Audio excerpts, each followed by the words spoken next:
Oh, udah. Makasih, Kak. Iya.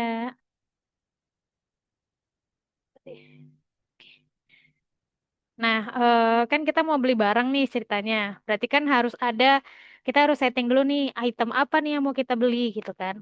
Kalau enggak kita nggak tahu barang barang apa yang mau kita beli karena kan si master datanya itu nggak ada. Sama kayak coa. Kan coa harus disetting dulu tuh supaya kita tahu jurnalnya nih kemana nih gitu. Sama kayak pembelian harus pertama kali di setting tuh bagian inventorinya karena biar tahu item apa yang mau dibeli gitu. Nah, di inventory modul ada beberapa yang harus di setup terkait dengan unit of measure. Unit of measure tuh satuan ukuran. Jadi kayak misalnya pieces, meter, liter, dozen, lusin dan lain-lain lah gitu. Nah, itu disebut juga dengan unit of measure. Kemudian ada varian atau atribut. Ini kayak eh kayak misalnya warna gitu. Contohnya kita kita punya baju warna merah, warna biru, warna hitam gitu. Nah, varian itu tuh kayak model-modelnya lah atau ada disebut juga dengan size. Ada size S, M atau L gitu. Jadi turunan dari si produk itu sendiri gitu. Nah, terus ada juga warehouse. Warehouse itu gudang. Nah, sementara location itu location itu bagian dari gudang. Jadi kan kayak di Alfamart lah intinya. Ya contohnya, Alfamart itu kan pasti punya gudang ya. Atau kita pertama kali masuk Alfamart, nah itu kan bisa disebut juga dengan gudang Alfamart. Nah, location itu kayak rak-raknya gitu. Misalnya kita mau ngelokasiin, oh ini untuk barang-barang makanan, terus ini untuk barang-barang minuman gitu, terus ini untuk barang-barang mandi kayak gitu. Jadi location itu turunan dari si warehouse ini gitu. Terus ada juga produk kategori. Produk kategori ini tipe-tipe produk lah. Ini dua kali ya. Tipe-tipe produk gitu. Misalnya kayak kita mau kategoriin snack gitu kan. Snack banyak nih. Ada yang manis, ada yang pedas, ada yang asin gitu. Cuman kita mau jadiin satu. Oh ini kategorinya snack. Terus kayak minuman, ada yang jus, ada yang Coca-Cola, ada yang bersoda dan lain. Nah, itu kita kategoriin sebagai minuman. Terus kayak baju gitu. Baju kan macam-macam, ada baju tidur, ada baju main, ada gamis dan lain-lain. Itu kita kategoriin kayak seperti baju gitu. Itu produk kategori. Nah, terus baru yang terakhir setup produknya. Nah, produknya ini nih lebih ngerinci nih, nah, lebih ngedetail. Kita mau produknya itu produk apa, kemudian pakai ukuran berapa. Nah, ini nih lebih ke setup eh, detail terkait dengan itemnya. Nah, terus nanti kalau kita udah setting di inventory modul, barulah kita setting untuk setelah kita setting untuk inventory modul, baru kita bisa transaksi nih pembelian, mulai dari blanket order, purchase template. Purchase template itu sama kayak kontrak order yang kemarin sempat kita bahas, yang kita berkontrak sama si vendor, terus kita beli tuh terus-terusan gitu. Terus create RFQ sampai dengan nanti create purchase order. Terus kalau purchasing udah selesai, masuk ke inventory basic, mulai dari terima itemnya. Nah, terima item ini bisa dia terima full atau parsial. Jadi setengah-setengah dulu nih, kayak gitu. Terus internal transfer. Jadi eh, apa pengiriman antar lokasi atau antar gudang gitu. Nah, itu nanti kita coba transaksi di inventory-nya. Sampai nanti berakhir di payable. Sampai nanti berakhir di payable. Kemarin kan sempat sempat bahas sama Siti ya untuk payable transaksi. Cuman kan nggak melalui PO nih. Nah, nanti kita coba transaksi payable melalui PO gitu.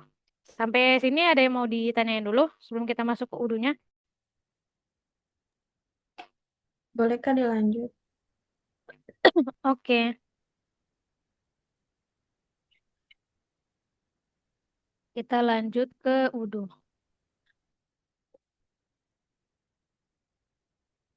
Udah muncul kan ya? Udah, Kak.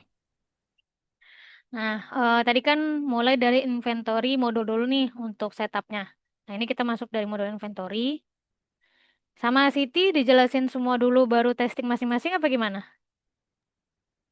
Iya Kak, dijelasin per tadi yang kayak itu di Excelnya satu apa gitu. Oh, oke oke. Berarti jelasin semua dulu nanti baru baru ngerjain sendiri-sendiri ya, gitu ya. Iya Kak, Oke oke. Oke, nanti kalau kecepatan bilang ya, takutnya kelewatan atau gimana. siap Kak. Oke, nah ini kita masuk dari modul inventory. Nah, terus pertama kali itu ke configuration dulu nih, terus ke setting. Nah, yang harus di setup di inventory ini itu barcode scanner, show quantity ini biasa default sih. Terus, nah kayak ini, unit of measure.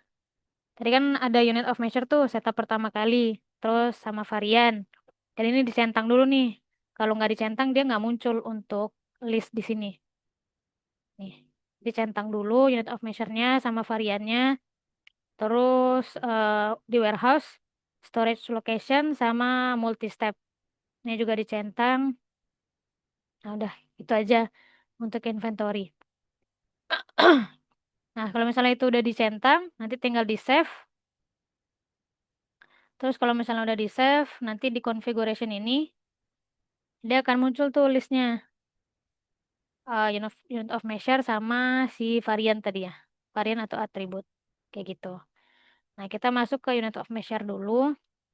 Ini masuk ke configuration. Terus ke unit of measure kategori. Nah, biasanya sistem udah bawa tuh beberapa contoh unit of measure-nya. Contohnya kayak unit, terus ada yang berat, working time, volume, dan lain-lain. Nah, contohnya ini kayak unit. eh Dia kan biasa di unit of measure itu satuan satuannya itu ialah unit gitu. Nah, ini kita bisa tambah ini. Misalnya kita mau konversiin eh biasanya apa ya? Lusin misalnya. Lusin. Satu lusin itu biasanya 12 unit. Nah, ini kita bisa type-nya itu karena dia lebih besar daripada satu, berarti kita pilihnya bigger. Kayak gitu. Tapi kalau misalnya dia lebih kecil atau sama, ini kita bisa pilih tipenya smaller, tuh smaller. Tapi kalau misalnya dia lebih besar daripada satuan unit utamanya, ini kan reference unit of measure. Artinya ini yang menjadi ini yang menjadi satuan utamanya gitu dari kategori si unit ini. Nah, kemudian di rasionya kita tulis jadi 12. Kan kita anggapannya satu lusin itu ialah 12 unit gitu. Terus kalau udah ini tinggal di save kayak gitu. Gitu juga untuk misalnya yang lain. Satu galon itu berapa liter sih? Nah, itu bisa kita tambahin. Kan dia masuk volume ya. Karena kan biasanya kan satu galon itu kan bentuknya botol ya. Nah, itu biasanya orang-orang nganggap itu sebagai kategorinya volume. Nanti baru tuh tambahin misalnya galon. Sini galon, satu galon, berapa nih konversi di rasionya? Kalau misalnya dia lebih besar berarti bigger, kalau lebih kecil berarti smaller. Kayak gitu. Sampai di sini ada yang masih mau ditanyain untuk unit of Kalau measure? e-faktur itu apa, Kak? Faktor ini bawaan Udu sih. Ini dilewatin aja. Soalnya nih settingan karena apa? Settingan dari accounting kemarin dari City-nya sendiri. Ada Hmm, settingan bawaan dari sistem sendiri. Tapi ini nggak ngaruh kemana-mana, jadi lewatin dulu aja. oke, Kak. Kak, Hmm? masih kurang paham terkait tipe Kak. Tipe ini ya? Hmm, Oke. Ntar kita lihat contohnya. Hmm,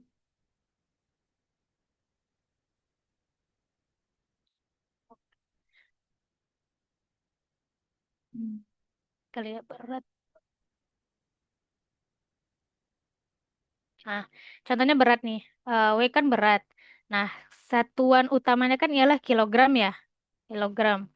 Nah, satu kilogram kan satu ya. Nah, contohnya kayak gram nih. Gram itu kalau misalnya kita urutin kan kilogram, eh apalagi tuh bawahnya, lupa deh. Pokoknya gram itu kan lebih kecil daripada kilogram ya. Makanya kita masukin dia si gram ini lebih kecil dibanding dengan si gram ini, kayak gitu. Jadi ngelihatnya ke sana si tipe ini. Kalau misalnya dia lebih kecil, karena si gram ini kan lebih kecil dibanding kilogram. Kan kilogram kan lebih besar ya. Kan gram kilogram ke gram tuh kan 1.000 ya. Nah, karena dia lebih kecil, makanya kita taruh tipenya smaller gitu. Kurang lebih kayak gitu penjelasan untuk tipe. Jadi kalau misalnya dia lebih kecil dibandingkan satuan utamanya, kita masukin smaller. Tapi kalau misalnya dia lebih besar, berarti masukinnya eh, bigger, kayak gitu.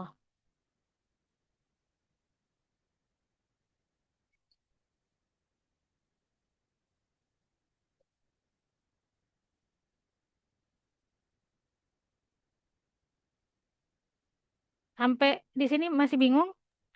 Udah mulai tergambar, Kak. Makasih, Kak. Oke, siap-siap. Nah, terus unit of measure tadi udah selesai kita setting. Terus lanjut ke varian. Nah, varian itu kayak ini kalau kita lihat di model inventory, terus ke konfigurasi, terus ke bagian atribut. Nah, ini dari sistem biasanya dia udah ngebawa tuh atribut ininya, model-modelnya gitu. Nah, misalnya kita buka untuk color. Nah, di sini kita isilah value-nya. Jadi warna-warna apa aja sih yang menjadi model dari item kita? Ini bisa kita tambahin. Misalnya kayak pink, white, black, blue. Misalnya ada lagi kuning, yellow, kayak gitulah. Kita bisa nambahin di sini. Atau model yang lain nih, misalnya kayak size. Ternyata kan ukuran baju tuh kan kadang ada yang beda-beda ya. Ada S, M, L. Nah, kita bisa tambahin juga nih, misalnya ada ukuran XL. Terus ada juga misalnya double XL gitu. Dan lain sebagainya. Untuk atribut setting ini aja sih. Biasanya tuh yang dipakai tuh color, size, kalau brand mungkin beberapa ada yang make, terus gender, misalnya laki-laki atau perempuan kayak gitu. Yang bisa ditambahin. Value-nya apa aja sih? eh, Macam-macam dari si atribut name ini. Kayak gitu. Untuk atribut clear, Aman, Kak. aman ya. Bentar.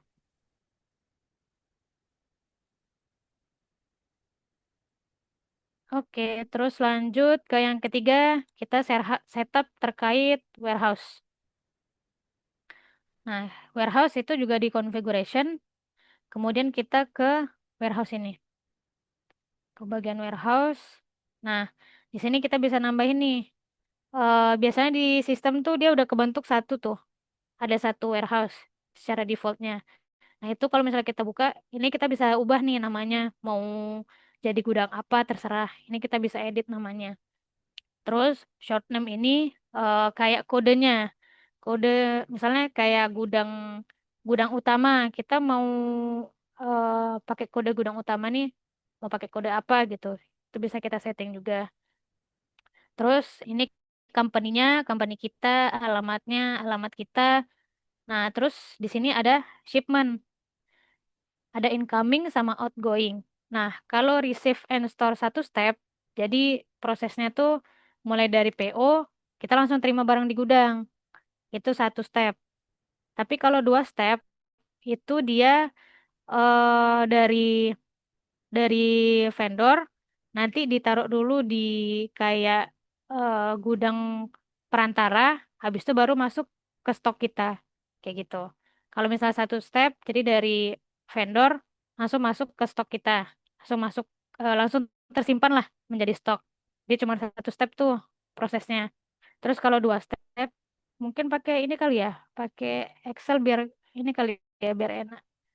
Bentar. Share screen.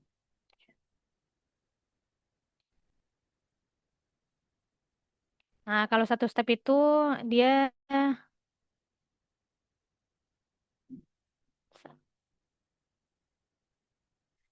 Nah, dia dari vendor, terus langsung jadi stok. Jadi pas vendor gitu ngirim barang, itu langsung jadi stok di gudang kita. Jadi langsung nyimpan tuh barangnya. Jadi misal vendor ngiriminnya dua, nah itu nanti otomatis kebaca dua di gudang kita. Kayak gitu. Terus kalau misalnya dua step dari vendor, terus ditaruh dulu nih di gudang perantara.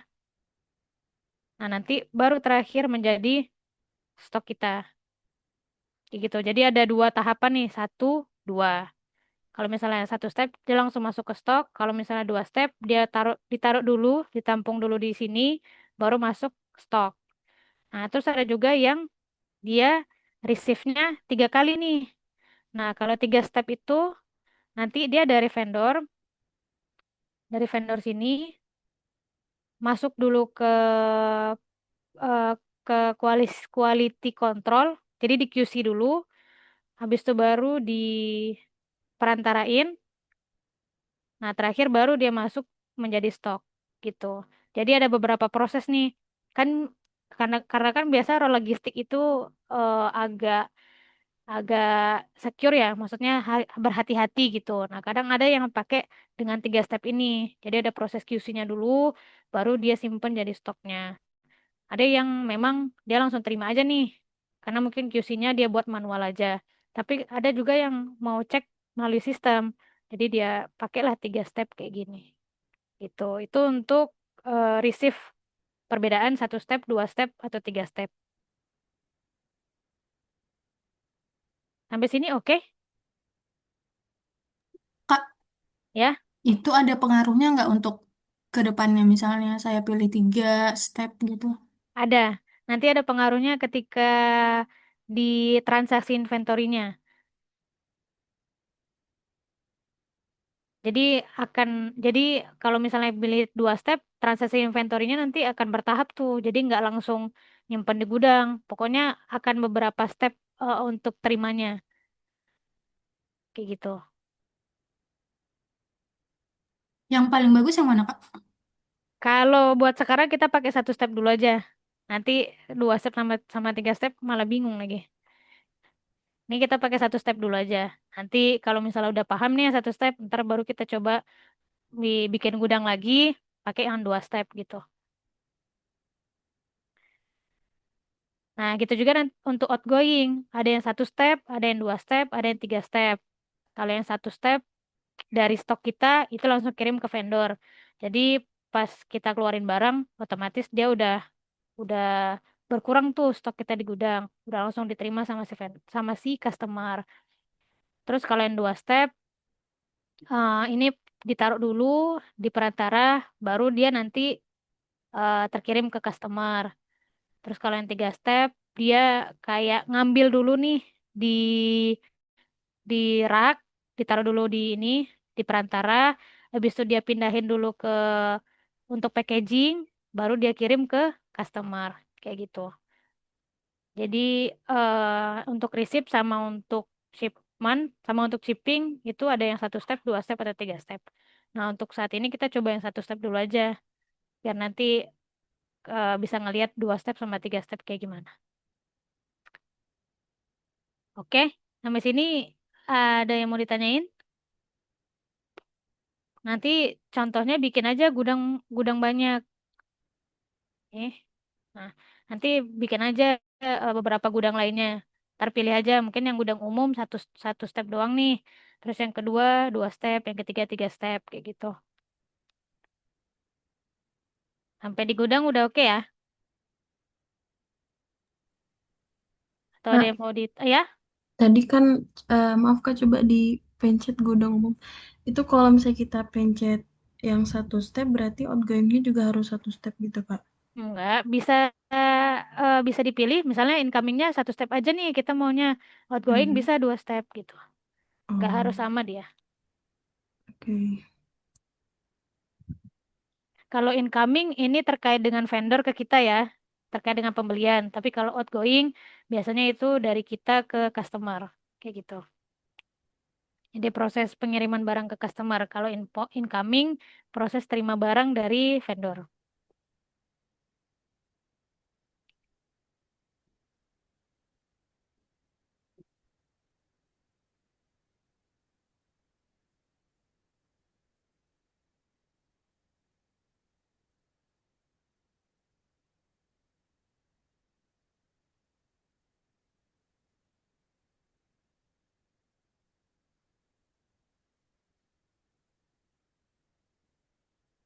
Oke, ada lagi? Terlalu kecepatan nggak ya? Atau mau sambil coba-coba ini, teman-teman? Pas kok, Kak. Pas ya? Oke, oke. Ya. Oke, terus kita lanjut warehouse tadi udah. Nah, terus masuk ke location. Nah, location ini turunan dari si warehouse-nya. Nih, kalau jadi di configuration, terus ke bagian location. Nah, ini kalau kita lihat nih, misalnya tadi gudang, misalnya tadi, misalnya cabang Surabaya ya, cabang Surabaya, itu Surabaya. Nah, kalau kita masuk ke location, nah kita mau mau bikin nih, mau pecah dari gudang ini tuh kita mau pecah ada beberapa lokasi. Itu bisa kita pecah, bisa kita bikin beberapa lokasi atas si gudang tersebut gitu. Nah, cara buatnya nanti kita new, kemudian bikinlah namanya misalnya gudang, misalnya stok stok C misalnya. Terus parent locationnya mau kemana nih? Kita mau dia assign ke warehouse yang mana? Nah, ini kita bisa cari warehouse utamanya. Kita ambilnya yang view ya, bukan yang internal location. Kayak misalnya gudang utama nih, tadi kan GDG 1 ya, aku bikin shortcutnya. Nah, ini kita pilih si assign-nya ke warehouse tersebut. Kemudian di sini ada location type. Nah, location type ini kalau vendor location artinya ini lokasi si vendor. Jadi ini biasanya dipakai untuk pembelian barang nih. Tapi ini punyanya si vendor gitu, lokasinya si vendor. Jadi ini biasanya bawaan dari sistem. Kita nggak perlu fokus ke sana. Terus view itu biasanya nama gudang, nama gudang utamanya. Terus internal location ini biasanya dipakai untuk transaksi antar lokasi atau antar gudang. Jadi misalnya kita punya stok nih di, di Jakarta, di lokasi Jakarta atau di gudang Jakarta. Kita mau kirim barang nih ke si Surabaya karena mungkin ada penjualan di Surabaya tapi stoknya nggak ada. Nah, itu kita bisa pakai internal location. Jadi si internal location ini dia ngebaca stok di gudangnya ada berapa kayak gitu. Kalau customer location, ini lokasinya si customer. Ini juga bawaan dari sistemnya, jadi kita nggak perlu fokus ke situ. Terus kalau inventory loss itu biasanya kita mau isu barang, mau ngeluarin barang, anggapannya tuh kayak dia nggak kebaca lagi tuh di sistem. Jadi misalnya stok kita ada 5, tapi pas kita cek ke fisik, kok tinggal 3, 2 lagi kemana ya gitu. Karena nggak bisa dideteksi, itu kita bisa pakai inventory loss. Nah, ini biasanya ada settingan untuk jurnal, untuk inventory loss ini. Karena kan ini berkaitan sama isu kan, atau pengeluaran barang dari gudang. Jadi, anggapannya kayak barang hilang lah inventory loss ini. Terus kalau production, itu lokasi untuk produksi. Transit location ini untuk transit. Kayak gitu. Transit location jarang dipakai sih. Biasanya yang sering dipakai itu internal, inventory loss, atau production. Kalau vendor sama customer itu bawaan dari si sistemnya, jadi kita nggak perlu fokus di sana, kayak gitu. Ini untuk location type, storage kategori lewatin aja, terus company-nya. Nah, terus is a scrap location. Ini kalau misalnya lokasi ini sebagai scrap nih, ini biasanya ada hubungan dengan manufaktur. Jadi barang-barang sisa kita mau mau setting lokasi ini sebagai khusus untuk barang-barang sisa. Nah, ini bisa kita centang nih scrap location-nya. Kalau enggak, kita kosongin aja. Terus barcode, ini kalau misalnya kita ngaktifin barcode, kemudian, nah ini kalau misalnya kita mau setting untuk removal strateginya atau eh, perpindahan barangnya, mau Vivo, Livo, kayak gitu. Close location, list package. Nah, ini sejauh ini kita kosongin dulu aja. Jadi yang kita setting cuma location name-nya, terus parent location-nya kemana, sama location type-nya, tipe location-nya apa, kayak gitu. Ini kita setting location type-nya internal location aja. Karena kan kita mau coba untuk dia ngebaca stok di gudang itu. Kalau misalnya udah, tinggal kita save. Nah, kalau kita kembali ke depan, nah ini. Jadi di GDG ini ada dua nih, ada yang stok khususnya, ada yang stok C kayak gitu. Sama kayak Surabaya, ada untuk stok A atau ada untuk lokasi A, ada juga untuk lokasi si B. Tapi dengan satu warehouse yang sama, kayak gitu. Sampai sini ada yang bingung atau udah clear? Untuk pembuatan locationnya sih aman sih Kak. Itu yang is Hmm? empty itu kalau misalnya sudah stok di dalam locationnya itu udah habis atau gimana? Is empty, bentar.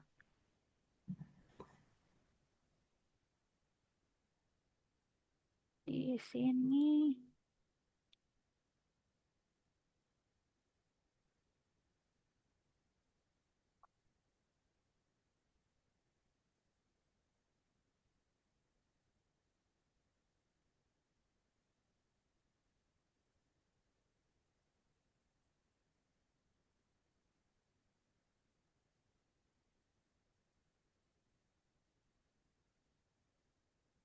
bentar, is empty di note dulu ya, Cak. Ini ada settingannya nih. Kenapa dia muncul? Oke Kak. Oke.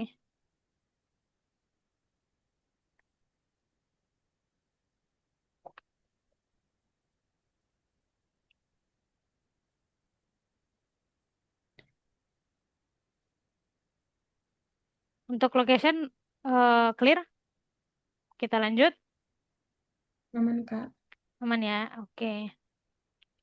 Terus lanjut ke produk kategori.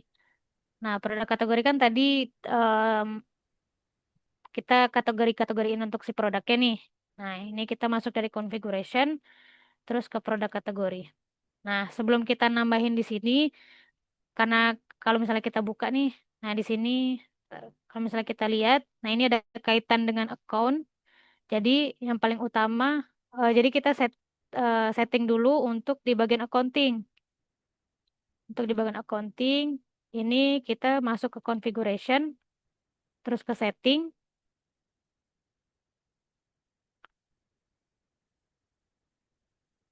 kemudian ke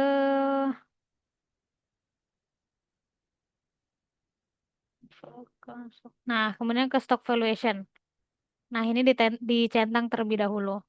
Nah, ini gunanya buat ketika kita nanti ada transaksi inventory, transaksi item, itu sistem otomatis akan ngebentuk jurnalnya sendiri. Jadi kita nggak perlu nih bikin jurnal manual. Jadi kita nggak perlu edit satu-satu. Misalnya ketika kita terima barang, jurnalnya kan A pada B. Jadi kita nggak perlu bikin manual di sistem, karena secara otomatis sistem akan ngebentuk itu. Jadi pertama kali ini dicentang dulu, diaktifin dulu. Kalau udah terus di save, terus baru kita masuk ke inventory, terus ke produk kategori. Nah, barulah kita bisa tambah di sini. Misalnya kita mau bikin kategori lampu, misalnya. Atau kategori jam lah, jam. Nah, terus kita costing metodenya mau apa nih? Mau standar price? Kalau standar price, setiap ada pembelian ataupun penjualan, itu setiap ada pembelian, dia nggak akan berubah tuh harganya. Pokoknya si jam ini, si item ini, dia harganya pasti segitu terus. Atau standar price. Tapi kalau Vivo berarti kan setiap barang masuk first in first out. Berarti pertama masuk pertama keluar. Ya nanti sistem akan menghitung berdasarkan Vivo itu. Terus kalau average cost berarti dia rata-rata. Jadi setiap nanti barang masuk sama barang keluar dia akan rata-ratain tuh si itemnya. Nah ini akan berkaitan dengan si costing methodnya. Nah ini kita coba masuk ke AFCO, ke average. Kemudian untuk inventory valuation-nya kita pilih automated. Nah kalau automated nanti dia akan muncul nih si si jurnal ini. Jadi setiap ada transaksi untuk penerimaan jam, untuk pembelian jam, atau untuk pengeluaran jam, atau untuk pengiriman jam, itu nanti dia otomatis tuh sistem akan ngebentuk jurnalnya dengan akun-akun kayak gini. Oke, nanti detail jurnalnya kayak gimana kita bahas pas sudah transaksi ya, kayak gitu. Jadi untuk di inventory valuation-nya, biasanya untuk kategorinya itu yang terbaca stoknya, yang kita memang ngitung stok di gudang, itu kita pilihnya costing methodnya AFCO, sama inventory valuation-nya automated, gitu. Kalau misalnya udah, ini tinggal kita save, udah. Terus kalau misalnya kita lihat di list nih udah ada nih jam. Ditambahin juga produk kategorinya service. Service itu kan kita nggak nyetok ya, dan nggak ngitung tuh berapa stok di gudang, karena kan ini kan jasa ya. Jasa kan berarti kayak orang nih yang turun gitu. Nah, biasanya kalau untuk jasa itu kita costing metodenya pakai standar price. Jadi biasanya tuh udah ada tuh ketentuan, ketika beli ini tuh harganya sekian, ketika jual ini harganya sekian. Jadi standar price itu nggak akan nggak akan nge-average tuh kayak average costing, nggak akan nge-Vivo kayak costing Vivo gitu. Jadi standard price betul-betul kita yang ngisi manual sendiri nanti di itemnya kayak gimana. Terus sama inventory valuation, nah biasanya dia manual aja karena kan eh kalau service kan jasa jasa yang kita kasih gitu. Jadi biasanya ini bikinnya manual aja untuk jurnalnya, untuk valuasinya kayak gitu. Ini perbedaan untuk kategori dari sisi service sama dari sisi yang stok tadi. Jadi biasanya kalau stok dia inventory valuation-nya automated sama costing methodnya AFCO, tapi kalau untuk service dia standard price sama manual.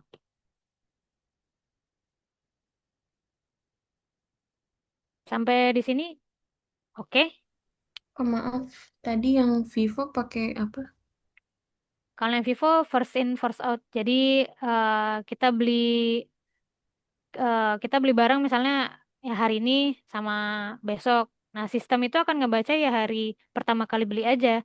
Dia nggak akan nge-average, nggak akan ngerata-ratain nih kayak kayak kita pakai average gitu. Kalau Inventory valuation-nya apa, Kak? fund valuation-nya automatic, costing Oh. methodnya average. Kalau ini, Kak, maksudnya costing methodnya Vivo.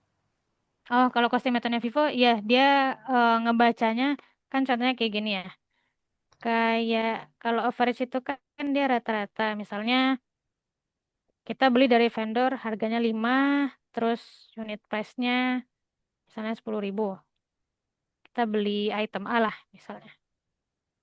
Nah, jadi kan ini 50.000 nih. Kali ini 50.000. Ini misalnya di kemarin kita beli tuh 14 Juli 2025. Nah, terus hari ini kita beli lagi nih item A, tapi dengan item yang berbeda. Terus misalnya harganya beda juga nih, tapi dengan vendor yang sama ya misalnya nih. Tapi vendor berbeda juga bisa. Intinya dia beli item yang sama, tapi harganya jadi berubah 12.000 misalnya. Ini kan kali ini 72.000.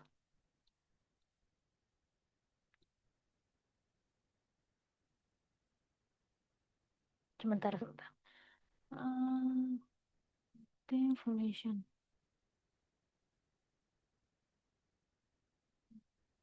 Ya,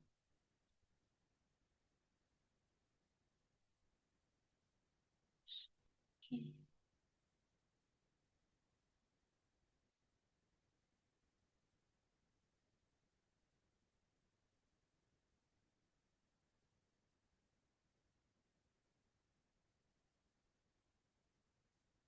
Nah, kalau average, sebentar, aku jadi lupa. Bentar ya. Cheeseburger, kucing.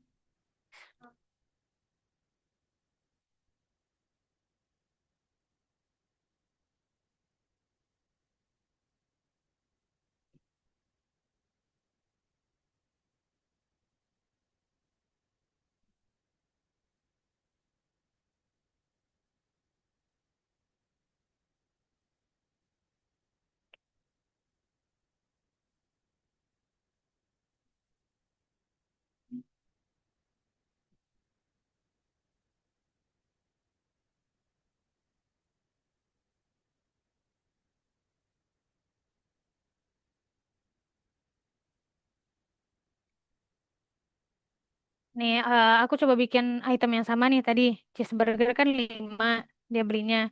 Kemudian unit price-nya 25.000. 25.000. Kan ini 125 nih. Terus beli lagi nih di PO selanjutnya dengan 4 kuantitinya. Terus unit price-nya 20.000. 4, 20.000. Nah, ini kalau kita lihat ke produk utamanya, nah di sini ada costing nih. Nah, ini tuh costing ini tuh jadi pengaruh si produk kategori ini. Nah, jadi pengaruh si costing method ini ke produk utamanya nih nanti. Jadi kalau misalnya average, dia akan ngerata-ratain nih di sini. Tapi kalau misalnya dia pakainya standar, dia maupun ada pembelian berapa kali pun, si costingnya ini nggak akan bergerak gitu. Sementara kalau Vivo, ya dia akan ngebaca sesuai dengan pertama kali dia beli si item itu, kayak gitu. Ini ini settingan untuk produk nanti. Sampai di sini oke nggak ya? Atau jadi ngeblunder ya?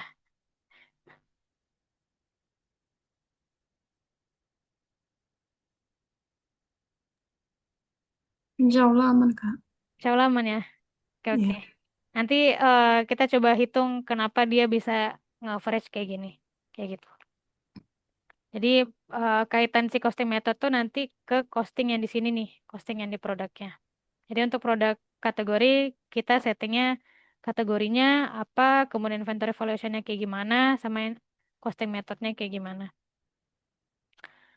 Oke, terus selanjutnya baru kita setup untuk produknya.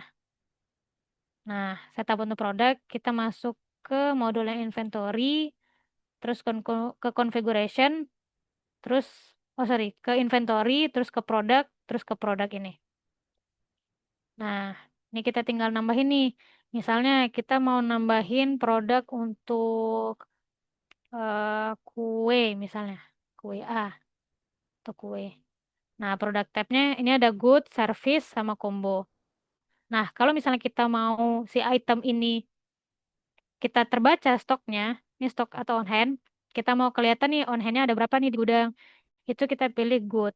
Tapi kalau kita pilih service, ini setiap ada penerimaan barang, itu nggak akan kebaca nih on handnya. Ataupun setiap, jadi kita nggak akan atur nih untuk si on handnya, kita nggak akan manage. Kalau combo itu biasanya itemnya itu kombinasi antara goods sama service. Ini biasanya dipakai untuk project sih biasanya. Item-item yang dipakai untuk project ke customer. Nah, ini kita lewatin dulu, jadi kita fokus ke goods sama service. Nah, terus track inventory ini dicentang kalau misalnya kita mau ngecek terkait dengan inventory-nya, terkait dengan on hand-nya, terkait dengan transaksi kemana aja nih si inventory tersebut. Tapi kalau misalnya kita nggak mau nge-track inventory-nya, ini tinggal di uncentang. Kemudian invoicing policy. Invoicing policy ini berkaitan dengan ke customer, invoice ke customer. Jadi dia ada order quantity sama deliver quantity. Kalau order quantity, jadi kita nge-invoice berdasarkan dengan berapa kita order. Misalnya, dia ini masuk ke penjualan sih. Mungkin besok kita bahas. Jadi order quantity itu berdasarkan dengan ordernya. Misalnya dia ordernya 5. Jadi dia bikin invoice-nya ya 5 kuantitinya gitu. Kalau deliver quantity sesuai dengan berapa yang udah dia kirim. Kayak misalnya dia ordernya 5, tapi yang dia kirim tuh 3. Berarti yang diinvoicekan ya hanya 3. Kayak gitu. Yang 2 lagi yang nggak diinvoicekan. Jadi deliver tergantung dengan berapa yang dikirim, sementara kalau order berapa yang diorder. Kemudian sales price. Sales price ini berkaitan dengan harga penjualan. Itu kita bisa setting nih, kita mau jual item kue ini ke customer berapa nih per unitnya. Nah, ini bisa kita ganti si unit of measure tadi. Mau pakai unit, volume, meter, dan lain-lain. Ini bisa kita pilih nih di sini. Sesuai dengan unit of measure yang udah kita setting tadi di konfigurasi. Misalnya kue ini kita tetap pakai unit nih, ya udah kita sesuaikan aja unit. Kemudian sales tax, ini berkaitan dengan penjualan juga. Ini mau di defaultkan pajaknya apa enggak? Kalau misalnya enggak, kita tinggal hapus aja. Tapi kalau misalnya setiap penjualan itu mau ada pakai tax, kita tinggal aktifkan sales tax-nya.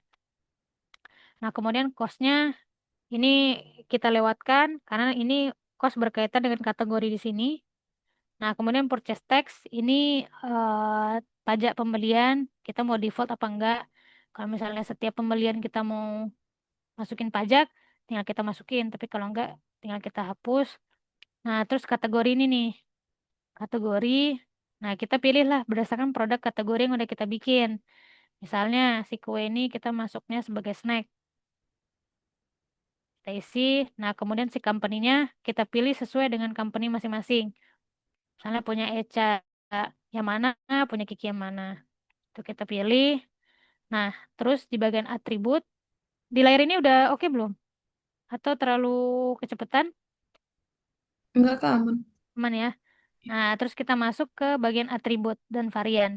Nah, atribut dan varian inilah yang perintilan dari si produk utamanya. Misalnya kayak baju tuh, tadi ada ukuran S, M atau L. Sama kayak kue. Misalnya kita kuenya mungkin ada ukuran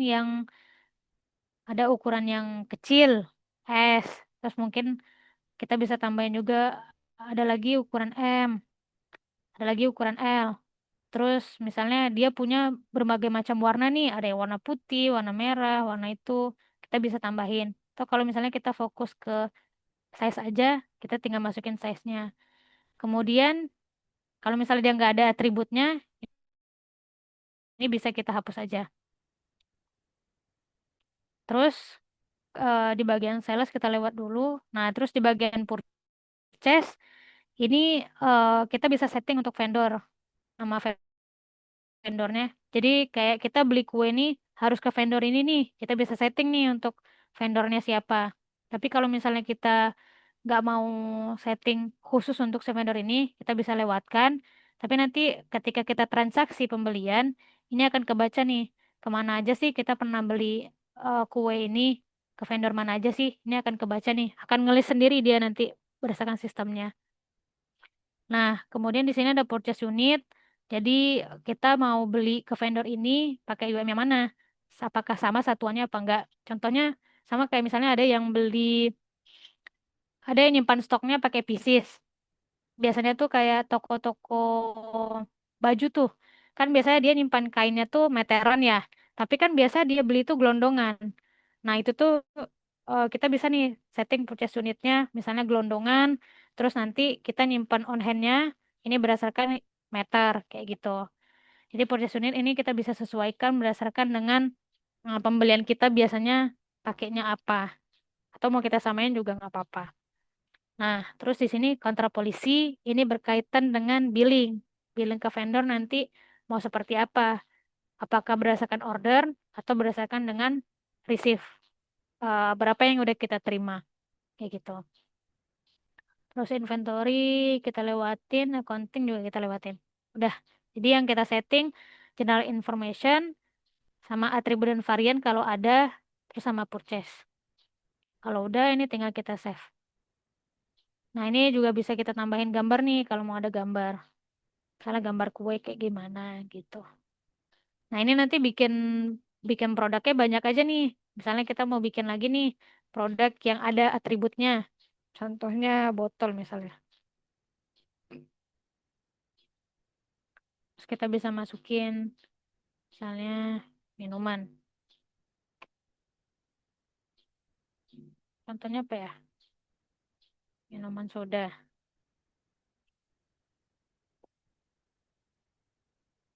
Sini kita pilih nama perusahaannya. Kemudian misalnya kita nggak mau nih ada sales tax sama purchase tax. Terus di bagian atributnya, misalnya kita pakai apa ya? Color misalnya. Mungkin minumannya ada yang warna putih, terus ada yang warna hitam.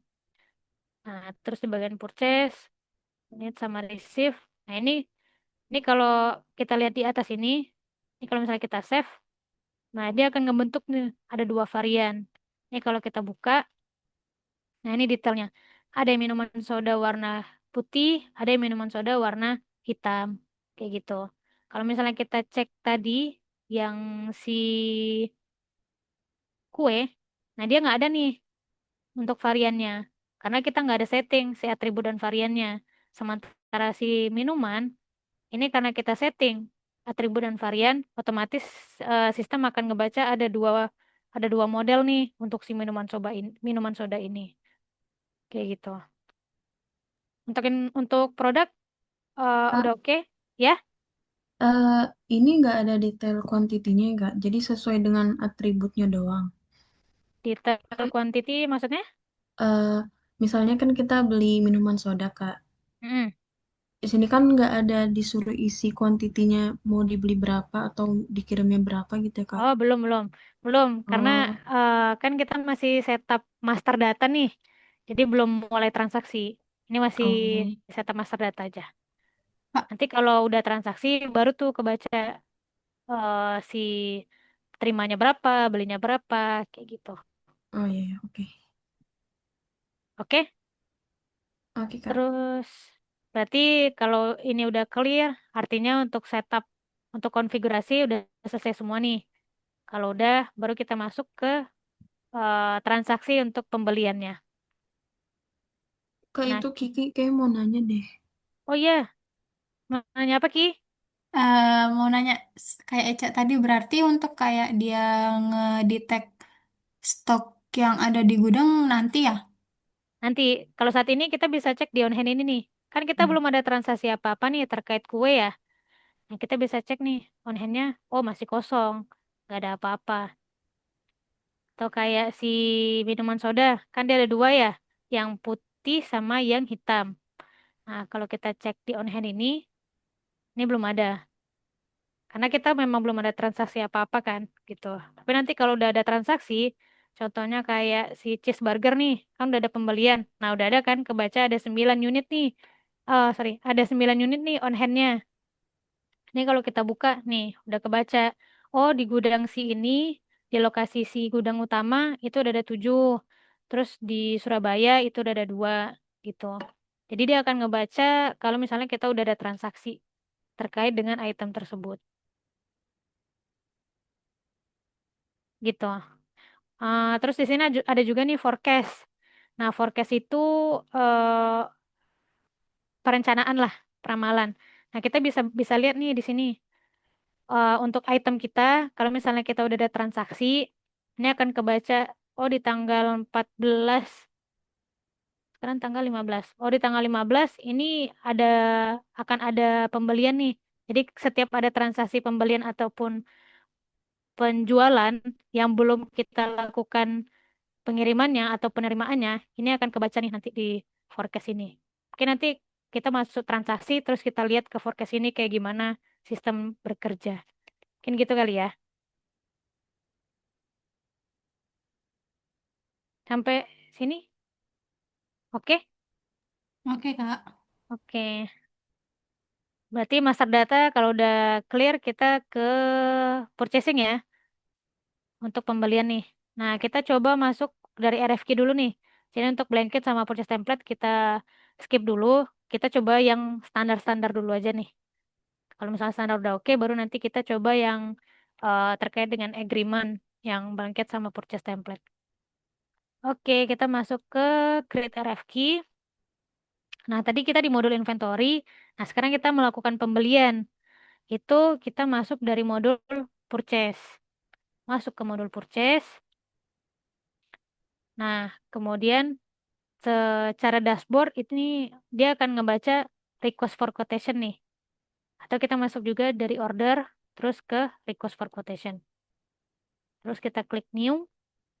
Ini tampilan awal RFQ ya. Kita klik new. Nah, terus kita pilihlah vendornya. Misalnya aku pilih vendornya ABC Collection. Kemarin udah belajar create vendor kan ya sama Siti? Udah, Udah, Kak. Kak. Udah ya, sip. Nah, terus vendor reference ini biasanya dipakai referensi ke vendornya sih. Ini macam-macam aja. Atau mau dikosongin juga boleh. Misalnya ini ABC, ABC bulan. 771 misalnya. Terus currency-nya kita mau beli ke vendor ini pakai currency apa? IDR kah? Atau USD kah? Atau yang lain-lain. Ini sesuai dengan settingan yang udah kita lakukan di counting currency-nya yang kita aktifin apa aja.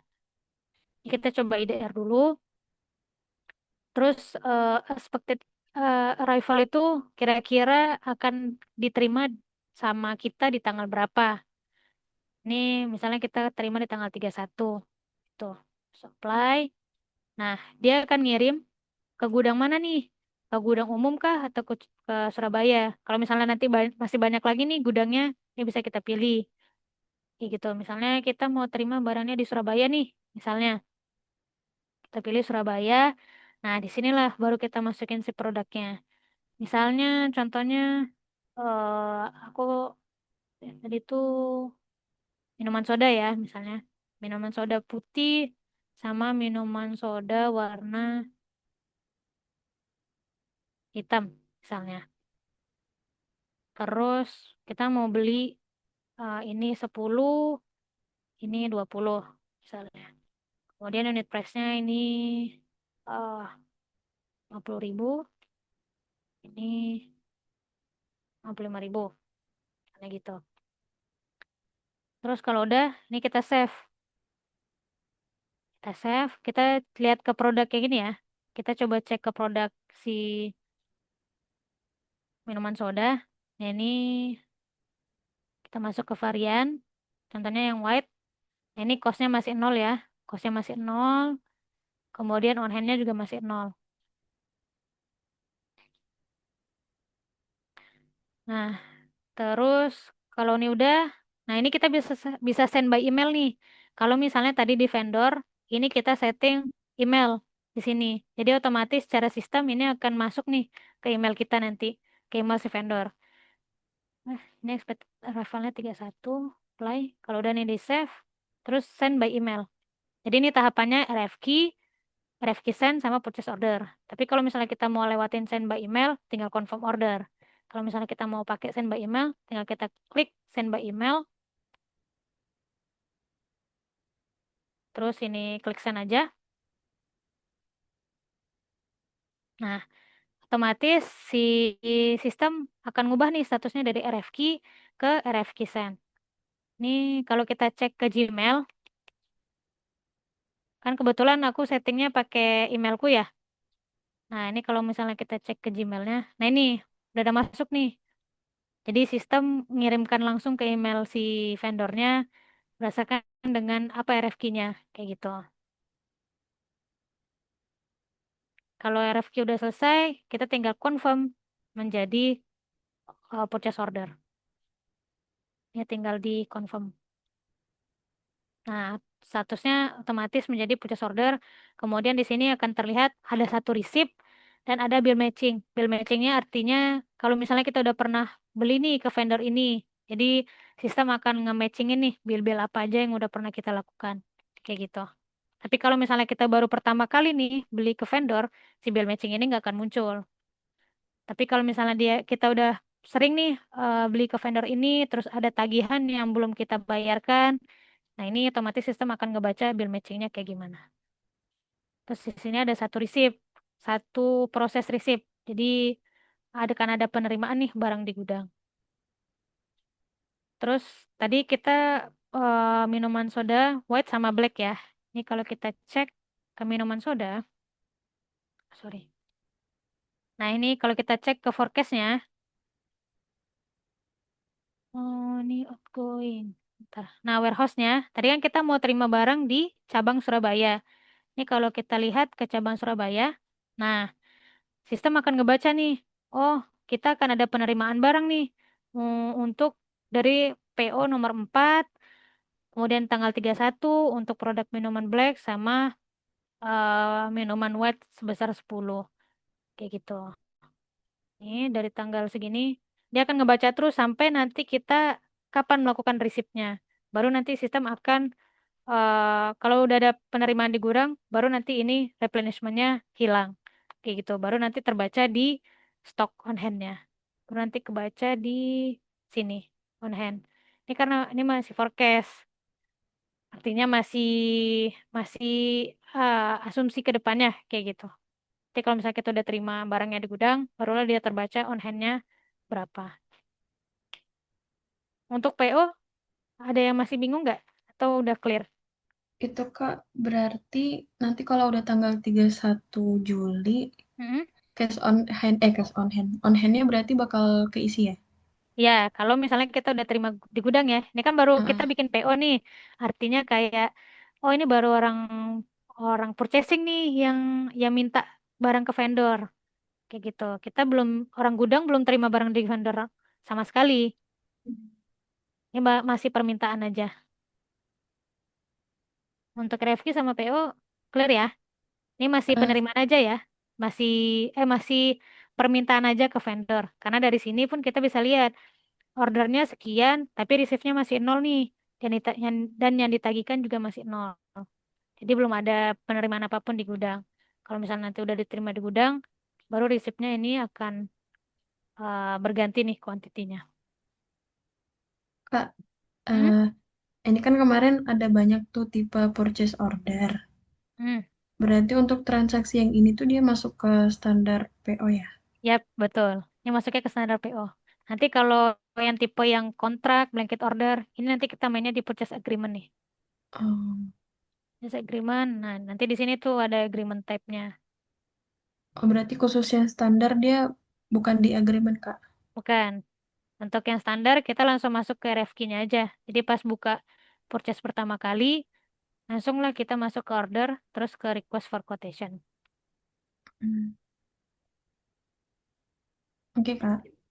Oke ya, berarti untuk create RFQ, nah ini kan ada RFQ manual nih, yang purchase standar, sama create purchase order. Jadi RFQ ini sama PO, ini satu layar yang sama, tinggal statusnya tadi yang berubah. Kalau create RFQ berarti kan statusnya tadi RFQ ya. Nah, kalau create purchase order, ini kita confirm order menjadi purchase order. Kayak gitu. Jadi dia di satu layar yang sama. Oke, kalau udah kita masuk ke tahapan berikutnya nih. Ini kita lewat dulu ya. Yang blanket order sama purchase template. Karena ini berkaitan sama yang dua di atas nih.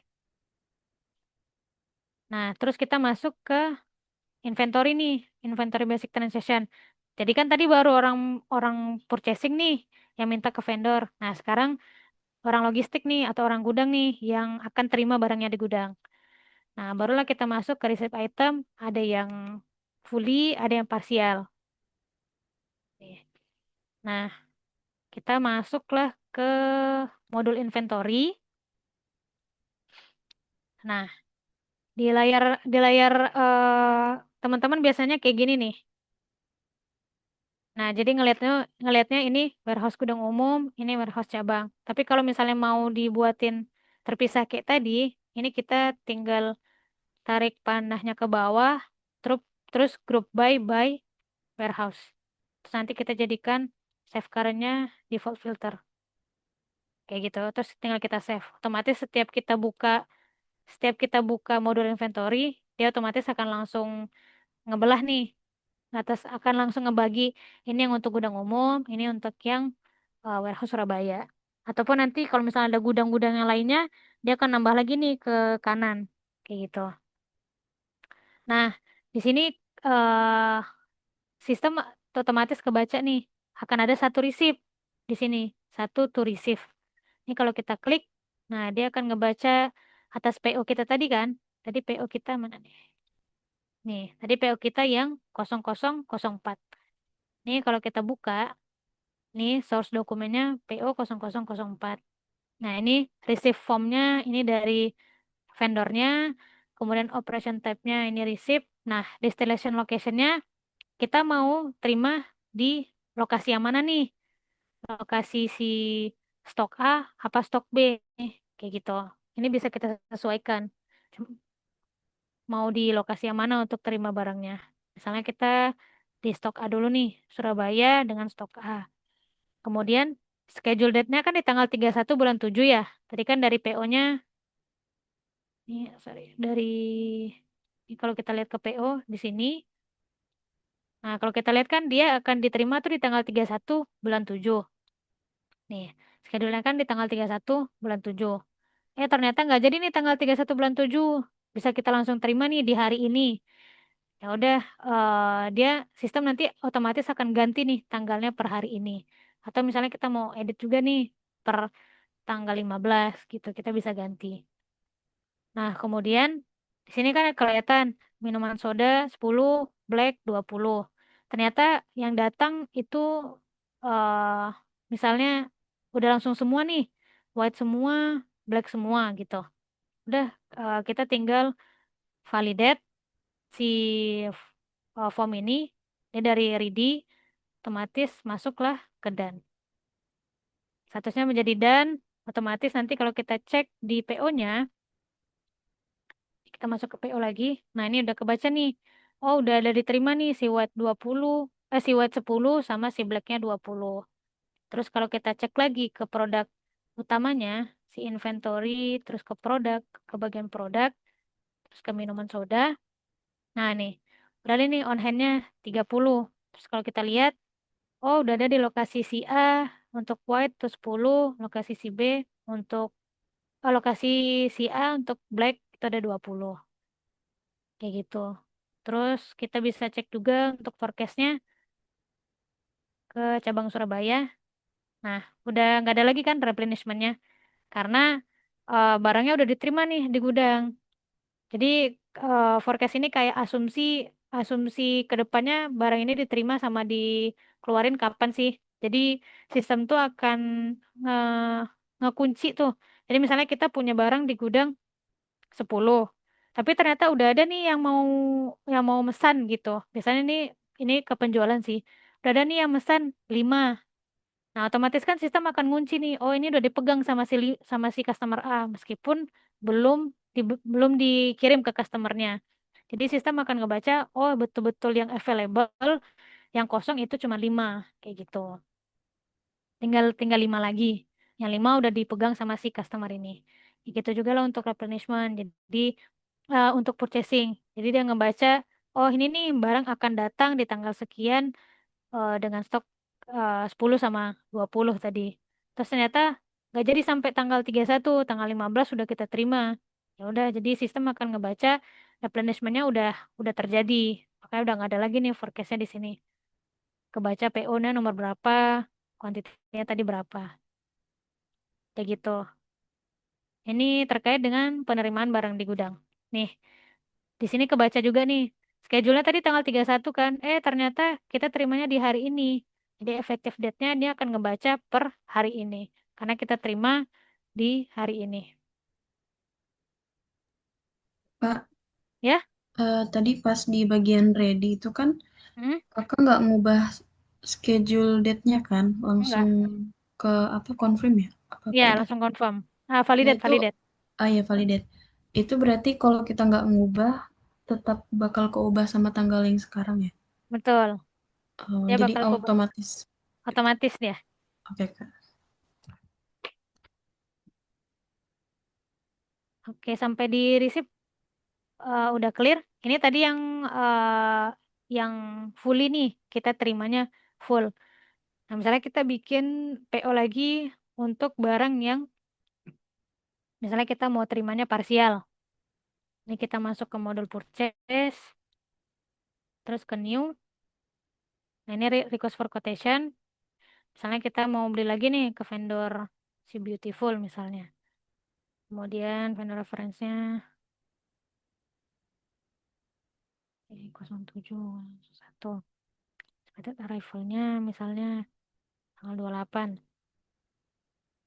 Deliver to-nya misalnya ke gudang umum. Produk. Misalnya kita mau beli apple juice. Apple juice. Terus net price-nya misalnya 100. Nih 15. 15 liter. Oh jangan apple juice deh. Misalnya kita belinya cheeseburger lagi aja. Oh, kue-kue. Misalnya kita beli kue 6 unit nih dengan harga satunya misalnya 35.000. Terus misalnya belinya tuh ada teks nih. Misalnya kita pakai teks 11%. Nah, ini kalau udah tinggal di save. Karena kita mau langsung jadi purchase order. Tinggal confirm order. Nah, otomatis kan nih, karena si vendornya ini baru pertama kali dipakai dan belum ada billing kemanapun, nih bill match-nya nggak muncul nih. Kan kalau tadi muncul, kan ini nggak muncul. Terus ada satu receipt, nah, ini kita masuklah ke inventory. Nah, terus di bagian, tadi kan di bagian gudang umum, ini ada satu receipt. Nah, ini kalau kita lihat, ini ada 6. Nah, ternyata misalnya yang kita terima nggak 6 nih, misalnya jadinya 2 gitu. Nah, ini kita tinggal klik di sini, di tanda panah, tanda titik 3 ini, klik di sini, kemudian kita edit kuantitinya. Misalnya yang kita terima jadinya 2. Kalau udah, kita tinggal save. Nah, terus kita tinggal validate. Ini nggak diubah apa-apa ya, cuma ubah quantity doang, date-nya sama. Ini tinggal kita validate, save, terus kita validate. Nah, sistem akan muncul kayak gini nih, yang namanya create back order. Jadi sistem akan nampilin yang 4 lagi kemana gitu. Karena kan tadi kamu mintanya 6, tapi yang diterima 2. Jadi sistem kayak ngebaca 4 lagi mau dikemanain gitu. Kalau misalnya kita mau terima balik, mau kita terima balik lagi nanti dari vendor, 4 lagi mungkin dikirimkan bulan depan gitu. Kita tinggal create back order. Tapi kalau misalnya ternyata oh, si vendornya nggak akan ngirim lagi nih. Mungkin dia lari atau apa. Kita tinggal klik no back order. Nah, contohnya misalnya kita sekarang akan terima lagi di minggu berikutnya misalnya. Kita tinggal create back order. Nah, yang ini statusnya sudah done. Nah, ini kalau misalnya kita balik ke PO-nya, ke PO yang tadi,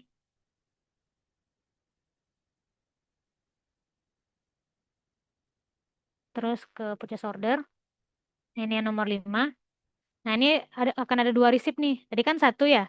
Ini karena ada back order, ada 2 receipt nih. Ini kalau kita buka, jadi yang udah diterima tadi, yang udah done, ini yang 2. Nah, ini yang akan kita terima nanti mungkin di bulan depan atau di kapan. Ini dengan status ready. Ini kalau kita buka, nah ini ada 4. Ada sisanya lagi nih yang mau kita terima di pertemuan berikutnya atau di bulan berikutnya kayak gitu. Ini untuk yang parsial.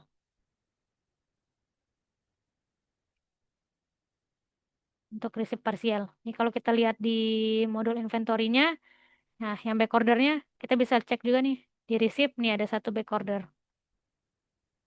Jadi ada satu sisa barang lagi nih yang mau kita terima mungkin di akhir bulan atau di bulan depan.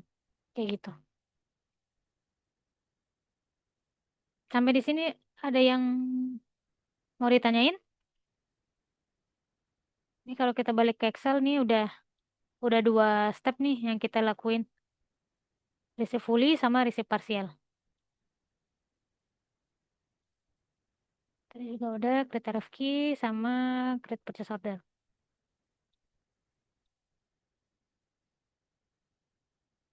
Untuk transaksi ada yang masih bingung atau ada yang mau ditanyain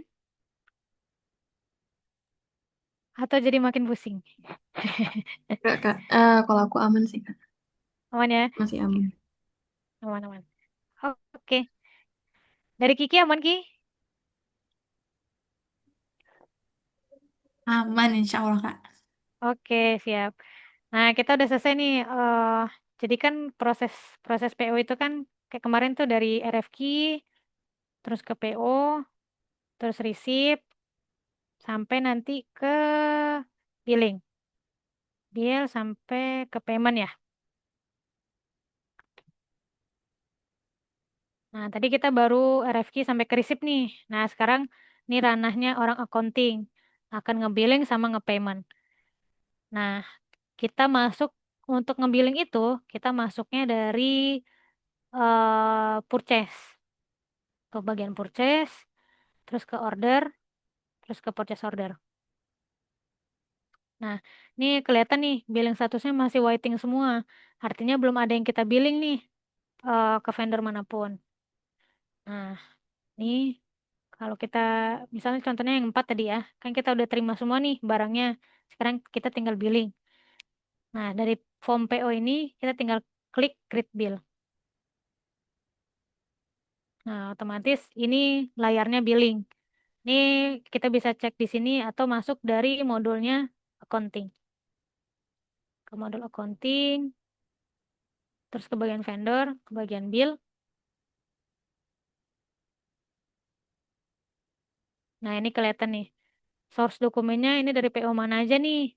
Kemudian referensinya, bill date-nya kapan, due date-nya. Nah, kalau billing ke belakang kan udah belajar sama Siti ya. Nah, ini bisa dilanjutkan nih untuk billing sampai dengan payment. Jadi dari sisi purchasing itu dia cuman create bill aja tuh di depan. Nah, nanti akan ngebentuk tuh form billing seperti ini. Sini juga ada kuantitinya 10 sama 20 sama jurnalnya seperti itu. Mungkin untuk billing aku nggak terlalu detail nggak apa-apa ya. Karena kan udah belajar sama Siti kan ya. Jadi Iya, Kak. aku menyampaikannya untuk create bill dari sisi purchasing aja. Ini kalau kita masuk dari purchase order lagi, nah ini akan ngebentuk nih. Oh, udah dibilkan sebesar se berapa nih? 1.600.000. Jadi kalau yang udah di-bill, dia akan ngebentuk billing statusnya full bill, tapi kalau yang belum, dia masih akan waiting bill. Kayak gitu. Sampai di sini clear. Kalau misalnya clear, kita coba masuk ke tahapan yang purchase ini nih. Blanket order sama purchase template. Ini dilanjut aja, Kak. Lanjut dulu ya. Oke.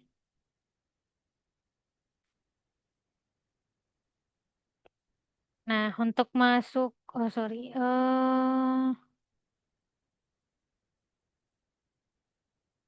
itu nanti aja nih masalah. Oh, terus di modul inventory ini kita juga bisa nih untuk ngelihat reportingnya, baik dari stok, location, move historinya.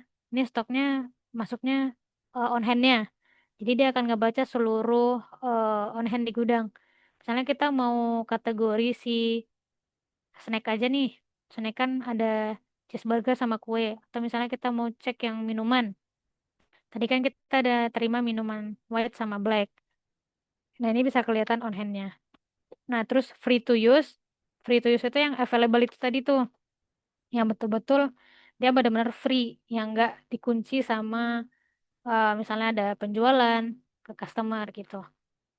Nah, ini bisa dicek di reporting stock. Terus ada juga reporting location. Nah, ini ngeliatin semua lokasi-lokasi yang ada di sistem kita. Untuk produknya misalnya kayak gudang stok A, untuk produk si cheeseburger, online-nya berapa. Ini ngebaca dari sisi lokasi. Terus ada juga move history. Ini proses keluar masuknya barang sih. Jadi kayak kue, tadi kita udah ada pembelian dari vendor, terus diterima di gudang utama. Terus gitu juga untuk minuman. Nanti kalau misalnya udah ada penjualan, ini juga akan kebaca nih. Jadi dari gudang mana ke customer yang mana. Kayak gitu. Jadi ini semua transaksi terkait dengan keluar masuknya item di gudang ataupun di lokasi. Nah, terus valuation ini berkaitan sama eh, costing, costing method yang kita pakai di itemnya. Nah, ini akan berkaitan sama jurnalnya nih. Nanti untuk menjurnalan terkait dengan stock valuation mungkin di Siti yang lebih detail ya penjelasannya untuk stock valuation ini. Jurnalnya kayak gimana. Jadi setiap barang itu masuk ke gudang, itu dia akan ngebentuk jurnal tuh. Makanya kenapa si costingnya itu akan bergerak kalau misalnya kita pakai average method. Seperti itu, teman-teman. Nah, mungkin kita lanjut ke yang purchase agreement. Ini ke modul purchase. Nah, terus kita ke bagian order, terus ke purchase agreement. Nah, di sini agreement type-nya ada dua, blanket order sama purchase template. Nah, purchase template ini sama kayak kontrak tuh. Jadi eh dia nggak ada batas waktunya. Jadi dia kayak beli terus. Dia akan order kapan kapan aja gitu. Tapi kalau blanket order, ini kalau kita klik blanket order, dia ada validity-nya nih, akan berlaku sampai kapan, dari kapan sampai kapan. Tapi kalau untuk purchase template, ini nggak ada berlakunya. Jadi terserah dia mau beli kapan aja. Yang penting dia udah kontrak nih sama si vendor ini, dia akan beli terus si item tersebut. Kayak gitu. Nih kita coba yang purchase template dulu. Terus kemudian misalnya ke vendor si natural. Misalnya kita mau beli baju tidur. Quantity 5. Ya, unit price-nya misalnya 45.000. Nah, kemudian kalau udah, ini tinggal kita save. Kemudian ini tinggal kita confirm. Nah, ini akan muncul nih. Ini kalau kita lihat di depan, ini kalau misalnya statusnya udah confirm, ini purchase template, statusnya udah confirm. Nah, ini kita bisa bikin RFQ atau quotation. Jadi purchase agreement tadi, dia akan turun jadi RFQ. Ini karena kita belum ada RFQ, jadi dia nggak muncul nih RFQ-nya. Tapi kalau misalnya kita udah bikin RFQ, ini klik new quotation. Nah, ini masuk ke layarnya RFQ. Yang tadi pertama kali kita testing, terus expected arrival-nya kapan. Nah, terus misalnya kita mau beli 5, net price-nya sekian. Atau misalnya kita beli 4 dulu, atau 3, terus kita save, kemudian kita confirm. Nah, ini kalau kita lihat ke purchase agreement-nya, yang tadi natural, nah di sini udah ada nih satu RFQ yang terbentuk. Kayak gitu. Jadi nanti dari satu kontrak ini akan turun tuh beberapa RFQ atau PO. Kayak gitu. Nanti kalau misalnya dari agreement ini kita mau bikin lagi nih RFQ, tinggal klik new quotation lagi. Nanti dia akan ngebentuk RFQ lagi, terus nanti lanjut ke confirm order sampai dengan ke receipt dan ke billingnya. Seperti itu untuk purchase template. Sampai di sini ada yang bingung atau udah clear?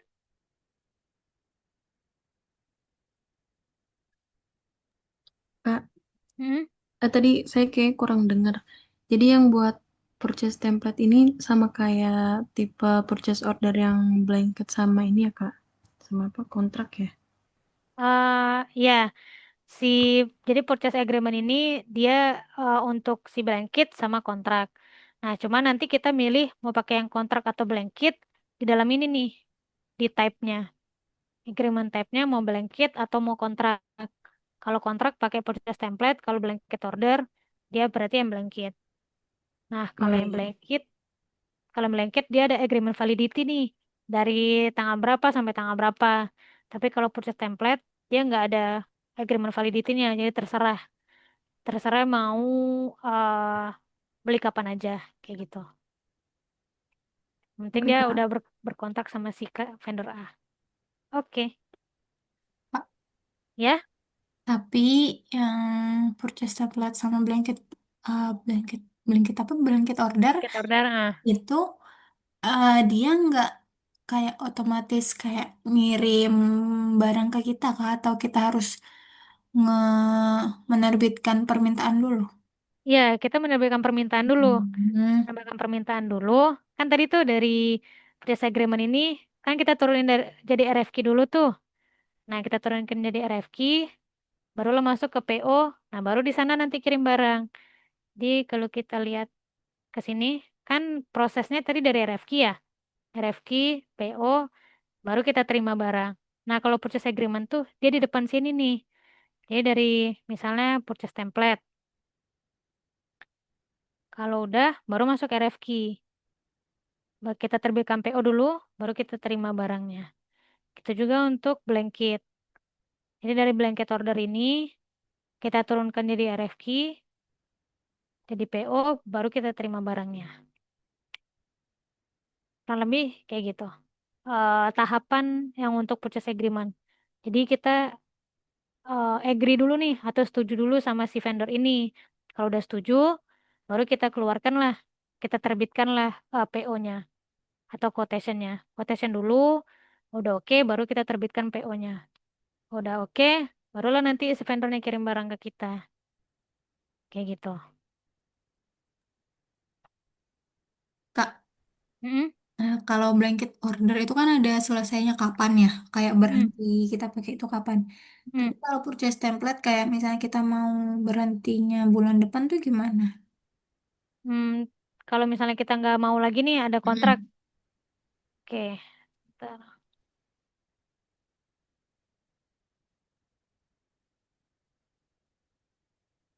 Ini tinggal kita ini aja sih, tinggal didiemin aja. Nanti dia nggak akan ngebentuk lagi si RFQ-nya. Jadi maksudnya nggak diklik apa-apa.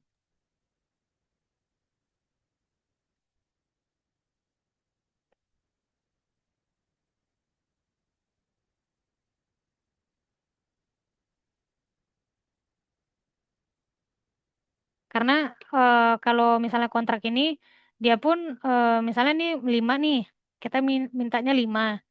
Nah, misalnya di RFQ ini kita kan kita kontraknya 5, mau beli 5. Terus ini baru 3 nih yang yang kita keluarin, yang kita minta. Terus misalnya kita minta 5 lagi. Ntar ini kita coba receive sampai akhir ya.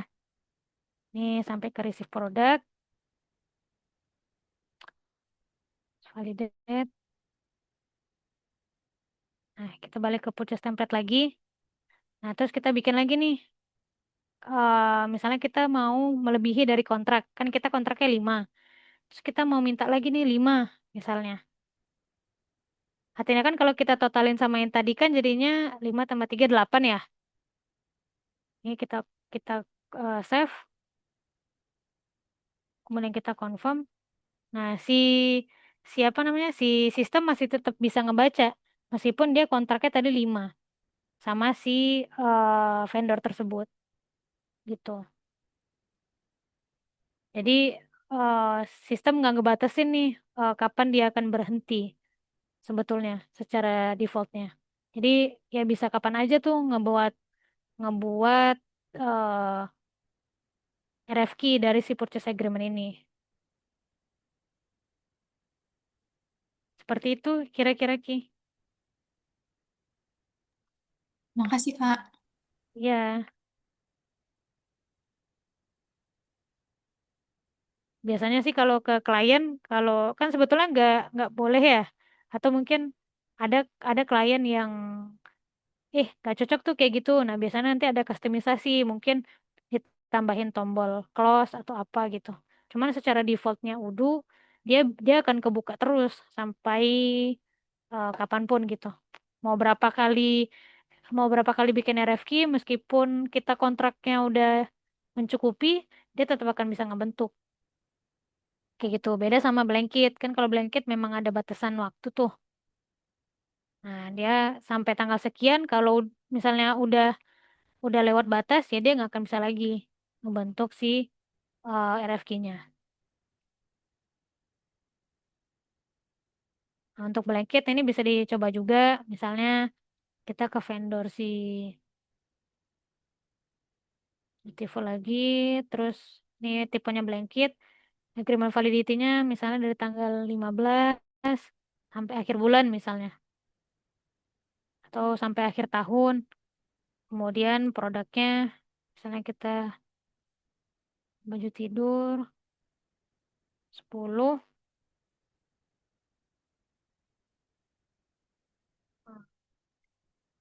50.000 misalnya. Ini save. Nah, kemudian kita confirm. Nah, sementara di blanket order, dia ada tombol close-nya nih. Misalnya eh, belum mencapai agreement validity, misalnya belum mencapai 31, tapi mungkin udah mencukupi. Kita bisa klik close atau kita nggak mau lagi nih berkontrak sama si A. Ya, kita tinggal bisa klik close aja. Otomatis dia nggak akan ngebentuk lagi tuh, nggak akan menerbitkan lagi untuk si RFQ-nya. Bedanya itu sih dengan si purchase template tadi. Nah, ini tadi kita yang blanket, terus tinggal kita klik new quotation. Nah, sini bedanya kalau yang purchase template, nih, ini yang tadi. Nah, kalau di purchase template, ini nggak ada ordernya tuh. Berapa sih yang udah kita order? Nah, sementara di blanket, ini tuh ada kelihatan order yang kita terbitkan tuh berapa, atau yang kita terima berapa. Nah, kita kan kontrak 10.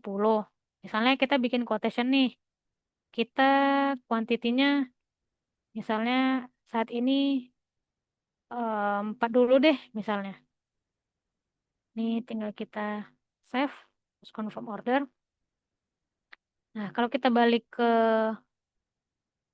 blanket ordernya, nah dia akan ngebaca nih, oh 4 yang udah kebentuk. Terus kita mau bikin lagi, misalnya kan harusnya bikinnya 6 lagi ya, supaya dia mencapai 10. Misalnya kita bikin 7. Di sini 7 misalnya. Apakah dia bisa? Kita coba confirm order. Nah, sistem akan ngebaca, oh ternyata dia melebihi dari kontrak yang seharusnya kayak gitu. Harusnya 10 tapi dia malah terbitkan quotation itu 11 kuantitinya. Itu bedanya antara si kontrak sama si blanket. Ini kalau misalnya kita nggak mau lagi nih dipakai, tinggal kita klik close. Nah, otomatis nanti statusnya jadi close. Jadi kita nggak bisa lagi nih bikin quotation dari si blanket order yang ini. Kurang lebih ini beda antara si blanket sama si purchase template. Kak, tapi itu kalau misalnya memang ada kesalahan atau kelebihan order gitu nggak apa-apa ya berarti? Sebetulnya sih kalau kalau udah masuk ke ranahnya company sih biasanya mereka minta warning nih. Nggak boleh tuh kayak gitu gitu. Cuma ini karena dari default sistemnya masih terbuka, ini dia bisa-bisa aja lebih daripada kontrak. Kayak gitu, Ca. Ca ya, dia. Iya, Kak. Kayak Oke, gitu, Kak. Ca. Cuman kalau biasanya kalau kita udah ketemu klien, kalau dia ngeliat, kok bisa 7 gitu, harusnya nggak boleh nih. Nah itu nanti kita custom lagi nih di sistemnya, harus ngasih tanda warning, nggak boleh lebih dari kontrak kayak gitu.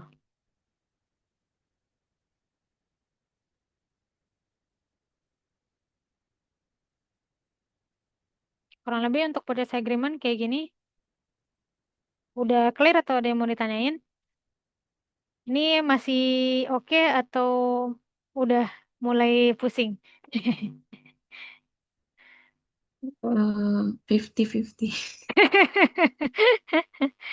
Masih ada satu bahasan lagi sih. Ini kan tadi udah ya, yang create blanket order sama purchase template, terus sampai dia bikin RFQ, sampai ke purchase template. Nih, kalau kita lihat ke RFQ-nya nih, nah mana-mana aja yang udah kebentuk dari blanket order sama purchase template nih, kebaca nih. Tapi kalau source dokumennya nggak ada, berarti dia terbentuk manual atau standar PO, kayak gitu. Tinggal satu bahasan lagi sih ini, internal transfer. Terus sama yang itu tadi ya, sama yang kalau mau 2 step sama 3 step bedanya kayak gimana? Tinggal itu. Ini masih sanggup atau kita lanjutkan besok aja? Nanti kita kontak. Kakaknya sampai jam berapa kalau kakak? Kita kerja sampai jam 6 Cah. Eh, Sampai jam 5 sore sih paling cepet. kalau aku sih ngikutin kakaknya aja sih gimana enaknya. Oke, kalau Kiki Ngikut kakaknya sih. ya udah oke lah. Kita coba masuk ke satu lagi ya, ke masalah internal transfer. Nah, Kayak yang internal transfer kuning-kuning itu juga kah? enggak, yang kuning ini terkait payable kan udah pernah dipelajari ya sama Oh, Siti. Jadi ini tadi Siti cuma minta tolong sampaikan aja, ini kaitan ke PO-nya kayak gimana gitu. Ini nanti coba testing sendiri aja, pembentukan bill sampai paymentnya.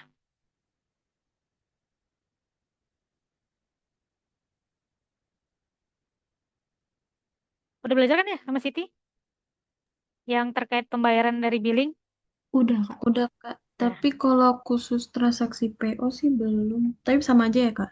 sama aja. Pokoknya mulainya tadi dari create bill itu, yang waiting bill. Nah, kalau noting to bill berarti belum ada penerimaan tuh. Belum ada penerimaan barang di gudang. Kalau waiting bill udah ada penerimaan barang di gudang, tapi belum di billing. Nah, prosesnya sama. Create bill dari create bill dari sini, create bill dari PO-nya, ntar tinggal lanjut deh ke payment sampai dengan eh pembayaran ke vendornya. Kamu nanya. Mm, Berarti kita nggak boleh bayar sebelum barang yang diterima ya? boleh, sebelum bayar Oh, barang diterima. Nah, kan tadi kita set up inventory. Nih masuk ke inventory lagi nih. Produk ke produk. Misalnya di kue ya. Nah, di bagian purchase, nah kita kan ada setup kontrol polisi nih. Nah, ini terkait billing. Ada yang dia berdasarkan dengan receive quantity, ada yang berdasarkan dengan order. Nah, sementara kalau kue ini, dia kan harus di billing kalau misalnya dia udah diterima nih si kuantitinya. Tapi kalau belum diterima, dia nggak bisa billing. Kayak gitu. Ini kita coba ya. Jadi settingannya ada di produk ini nih. Ini kita coba bikin purchase lagi.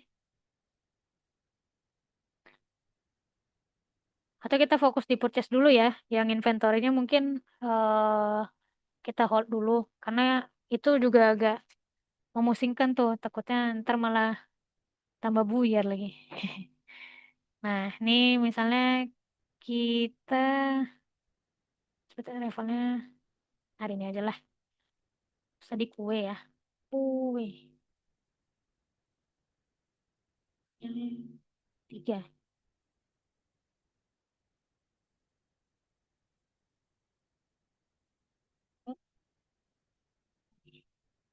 Ini tadi udah muncul nih. Karena kita udah pernah beli ke si Beautiful. Jadi muncul dia. Nah, sekarang kita belinya ke Natural Collection. Harganya 35.000 atau harganya lebih murah 30.000. Kita save. Nah, kita confirm order. Kan statusnya udah PO. Misalnya kita mau create bill dulu nih. Create bill. Nah, dia nggak mau. Kenapa? Karena tadi kita setting di produknya harus terima dulu tuh barangnya di gudang. Baru kita bisa billing. Kayak gitu. berarti sama juga ya kak kalau sebaliknya.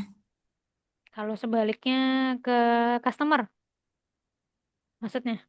Enggak, kalau ini kan dia bayar sebelum barangnya diterima.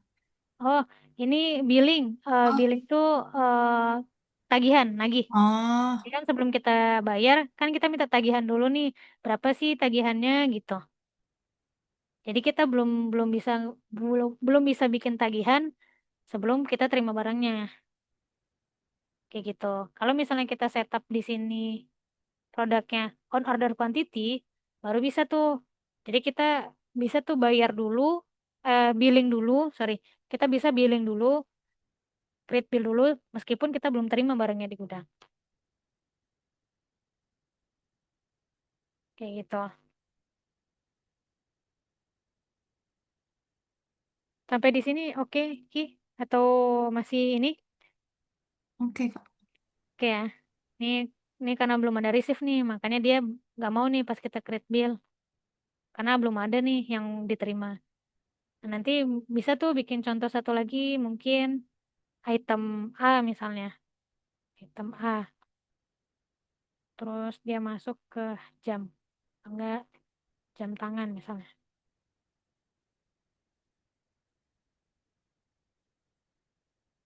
Nah, terus kita ke bagian purchase. Misalnya on order quantity nih. F.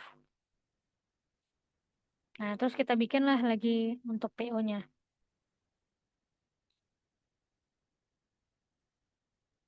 Misal PO-nya ke beautiful lagi. Jam tangan. Wah,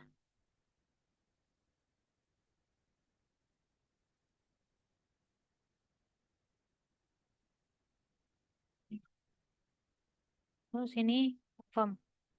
Nah, tadi kan di jam tangan itu kita settingnya eh tadi jam tangan. Nah, ini kita settingnya on order ya. Jadi nggak perlu receive dulu nih. Nah, ini kalau misalnya kita mau create bill, nah bisa dia gitu. Karena kita memang setting untuk si produk ini nggak perlu receive dulu. Jadi bisa tuh ditagihkan kapanpun. Tapi kalau misalnya kita mau untuk item itu harus receive dulu, baru bisa ditagihkan. Makanya kita nggak bisa create bill. Meskipun sebelum barangnya kita terima di gudang. Kayak gitu untuk settingan produk. Settingan produk untuk purchase.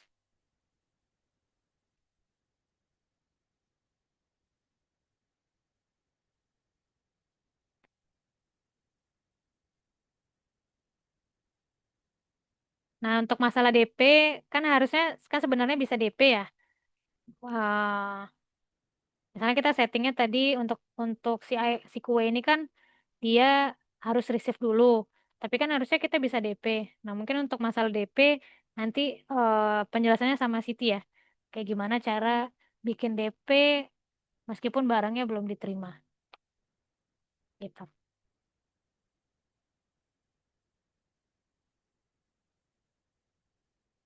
Sampai di sini ada yang mau ditanyain?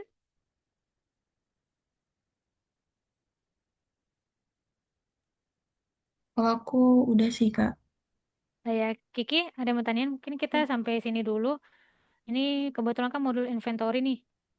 Nanti satu lagi kita coba yang 2 step sama 3 step. Intinya untuk modul purchase sama sebagian dari inventory tadi udah. Nah, nanti mungkin dicoba bikin produk kayak gimana, bikin warehouse, bikin lokasi.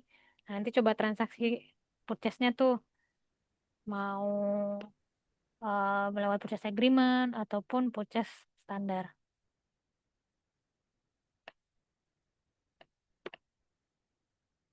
Oke, ada lagi?